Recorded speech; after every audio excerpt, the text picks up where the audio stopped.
Okay. So Carrie is asking if we would go over the automation feature and particularly how it's used as an item under My Communications.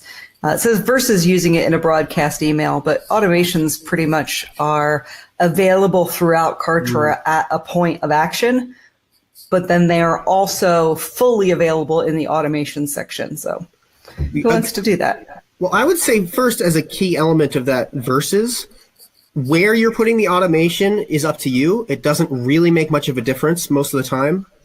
It's mostly where you're going to remember it. Because you have automations everywhere, underneath the broadcasts, underneath forums, underneath memberships, you have automations and sequences and all over the place. The best way to organize is the way that you will remember. That's it. So if you're putting it under each place where it's relevant, just do that and make sure to stick to it. Because otherwise... What was that, Craig?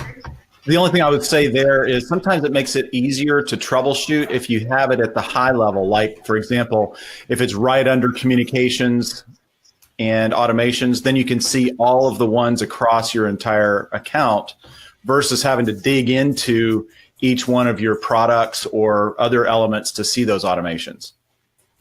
Right. That makes sense. So I've got automations open. I can do a screen share real quick. Great. Awesome. Just to demo what this looks like. And you know what? I'm going to, what's happening with the Webinar Jam one, I'm going to make this screen a little bit smaller so that way we can see up close. Woo! Look at that. Okay. That's really up close. There we go. Now everyone can see exactly what's going on. Okay.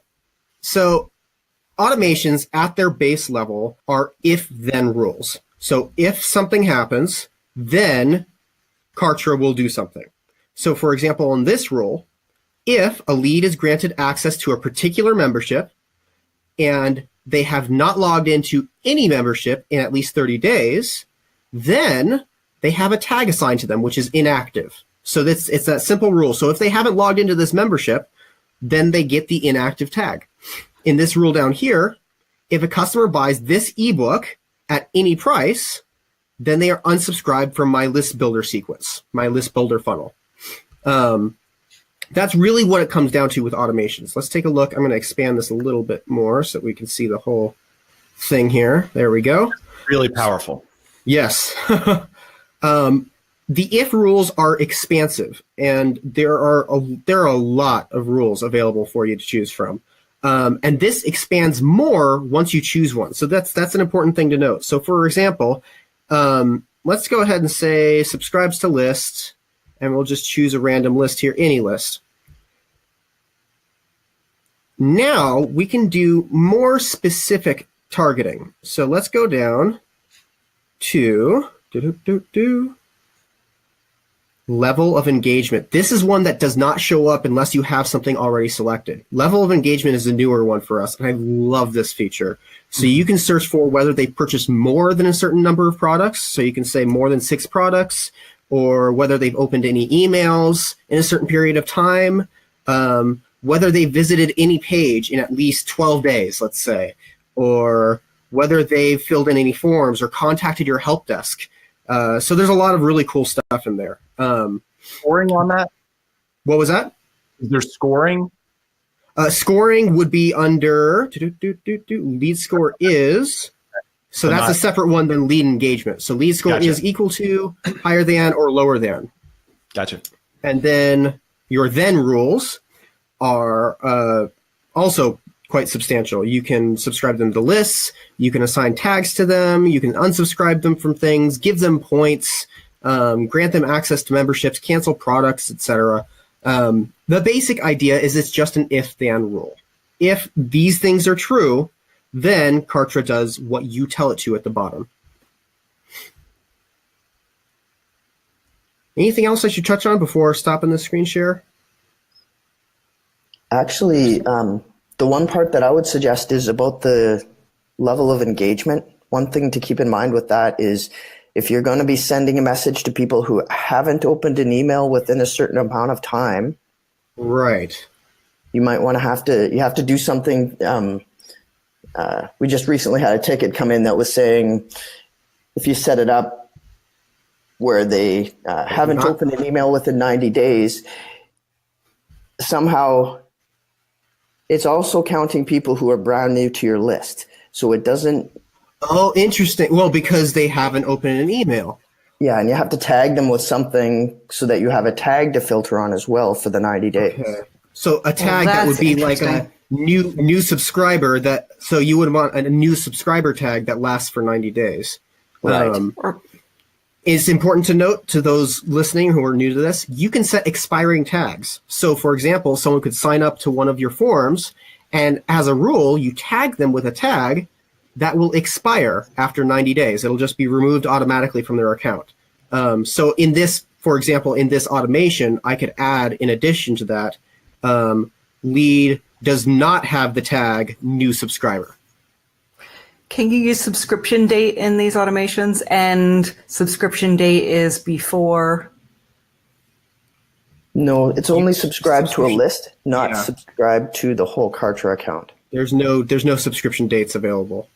There is in the Although there's search. level That's of interesting. engagement. You know what? There's level of engagement has not joined any list in at least.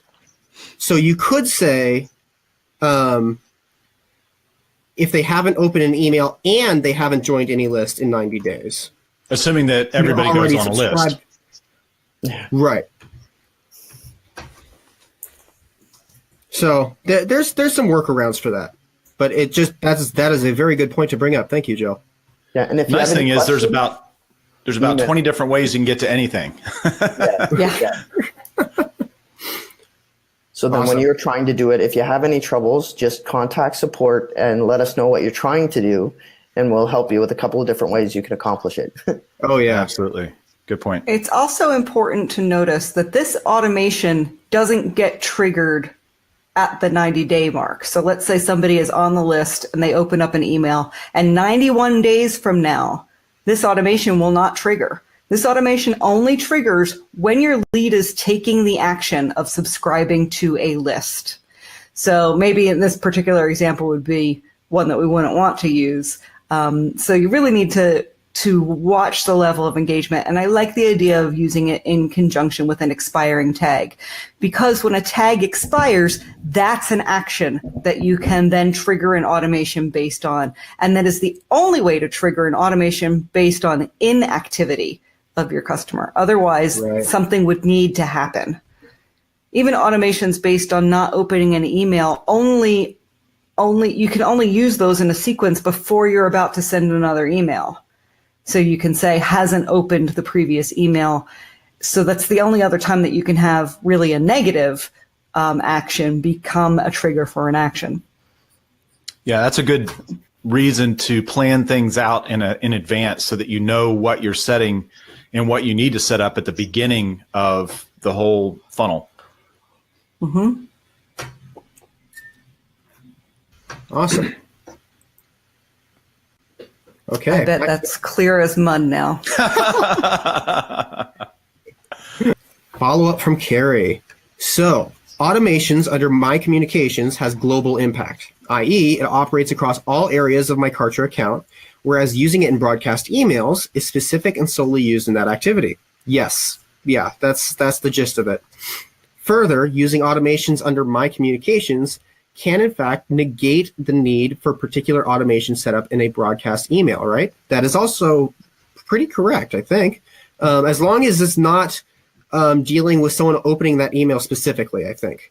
Yeah, there are some specific automations that are only available under the broadcast that aren't available as generic things.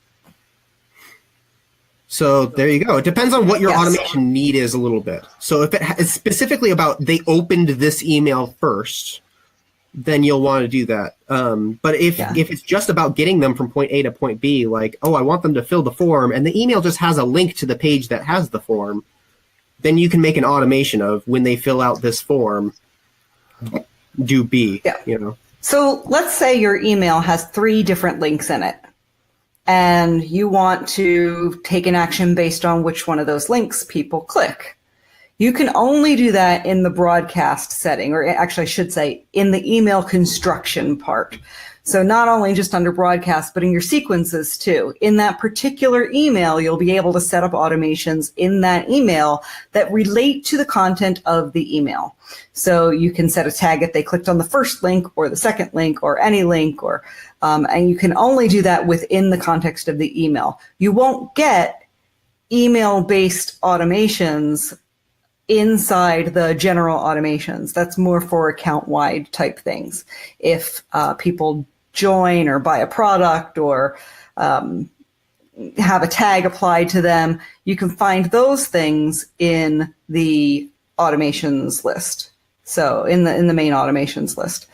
Trying to think if there's another example of automations that would only be right there in the system itself. Maybe opt-in.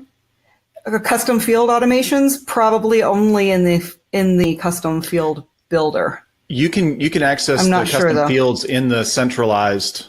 Can you in the central automation? Yeah. Okay. There might not be another example other than in that email. Yeah, in the general automations though, you have to say has filled form, and then you can add the custom fields. Right. Yes. And then maybe Good point. Sequences might have somewhere where it's depending, did you open the previous email in the previous email? Right, you can do that. Mm-hmm. Yeah. You can specify a step in email, kind of a thing. Right. So which sort of begs the question, where do you put your automation? Do you put it in the place where something is happening? So if you had an automation that you wanted to apply a tag to everyone that purchased a product, do you put it in the product setup, or do you put it in the main list of automations? My personal preference is to put everything in where the action happens. So if somebody's got tagged on opt-in, I like to see those automations in the opt-in itself. That's just my personal way of thinking. Craig said earlier, maybe you want all of your automations under the automations list, because then it's easy to see all of the automations that are happening in your account. 6 in one, half a dozen of the other. No, it really is about what makes sense to you. Sure. Having to click through all the different steps to get to the automation section in products, though, it's like, okay, do I want to do that, or do I want to go straight to automations? Right. When you get to the point that you have 400 automations in your account and you want to see what happens when someone buys a product. Oh, no. Yes. Okay. That's a good point. Right. So that's where drawing out your funnels really starts coming in handy. Yes. Totally makes sense. So about the only other thing I can think about in that scenario is if you have an automation that actually is triggered by a bunch of different activities. So if you have a single funnel that's set up that triggers it, that's fine. But if now you have a second funnel set up that's supposed to trigger the same thing, then if you have the automation in the general automations, then you don't have to duplicate that automation in two products. I don't know example, but. Yep. You might. So you could have, for instance, if customer buys any product, apply new customer tag. Right. To start the welcome sequence once. Without starting a welcome sequence. I mean, yes, it could, but you could also, I personally, my list management style is to apply a new customer tag and then exclude anyone with a new customer tag from any broadcast messages. I like to protect our new customers while they're in a refund period, not send them. If we're promoting a product launch at the same time you just purchased a product and we didn't suppress you from that list, you'd get pummeled with emails in the very beginning when you're in this, beautiful protected time where we want to nurture our relationship with you. You'd get pummeled with product launch emails. Right. So that's one of the automations I always try to have is a new customer automation. And then I exclude those from any broadcast emails that we do. That's brilliant, Donna. I love that. Great idea. And then that can be an expiring tag. So then once it's expired, once that 30-day refund period is over and all bets are off, then you can just start spamming the hell out of them. That's right. Nice.